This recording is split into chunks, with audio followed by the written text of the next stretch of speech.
સંસ્કૃતિ, સદાચાર અને સામાજિક મૂલ્યો માટે અનન્ય યોગદાન આપનાર 8 વ્યક્તિ વિશેષને સુરત ખાતે કરાયા સન્માનિત. મુખ્યમંત્રી ભૂપેન્દ્ર પટેલે ગુજરાત સાંસ્કૃતિક યોદ્ધા પુરસ્કાર અર્પણ કરતા કહ્યું, અસામાજિક પ્રવૃત્તિઓનો કાઉન્ટર એટેક કરવો જરૂરી.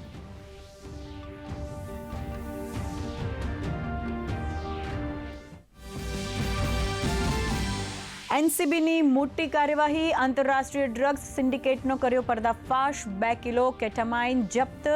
3 નાઇજીરિયન નાગરિકો સહિત 4 શખ્સોની ધરપકડ. વિવિધ બ્રાન્ડ્સના મસાલાના પેકેટમાં સંતાડી કરાતું હતું ડ્રગ્સ સપ્લાય.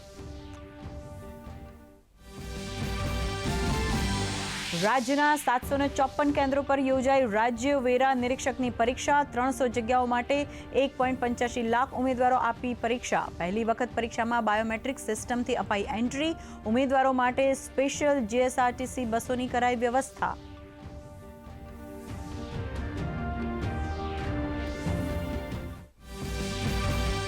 ભારત અને કુવૈત વચ્ચે થઈ અનેક મહત્વની સમજૂતીઓ. સંરક્ષણ, સાંસ્કૃતિક આદાન પ્રદાન અને રમતગમત ક્ષેત્રમાં સહયોગ માટે થયા કરાર. આંતરરાષ્ટ્રીય સૌર ગઠબંધનનું સભ્યનું કુવૈત.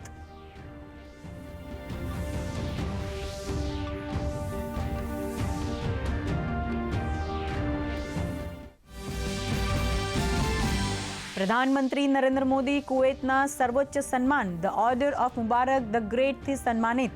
પ્રધાનમંત્રી નરેન્દ્ર મોદી અને કુવૈતના પ્રધાનમંત્રી વચ્ચે થઈ દ્વિપક્ષીય બેઠક. કુવૈતના અમીર સાથે કરી મુલાકાત.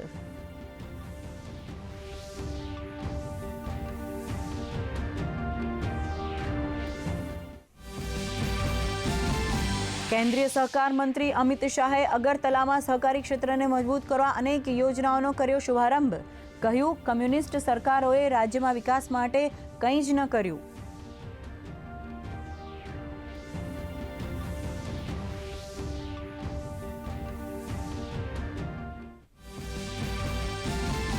રાજ્યના વિવિધ જિલ્લાઓમાં લઘુત્તમ તાપમાનનો પારો ઊંચકાતા ઠંડીમાં આંશિક રાહત. નલિયામાં લઘુત્તમ તાપમાન 7.2 ડિગ્રી તો અમદાવાદ, વડોદરામાં 17 ડિગ્રી તાપમાન, જ્યારે સુરતમાં 19 ડિગ્રી તાપમાન. બીજી તરફ રાજ્યના કેટલાક જિલ્લાઓમાં વાદળછાયું વાતાવરણ.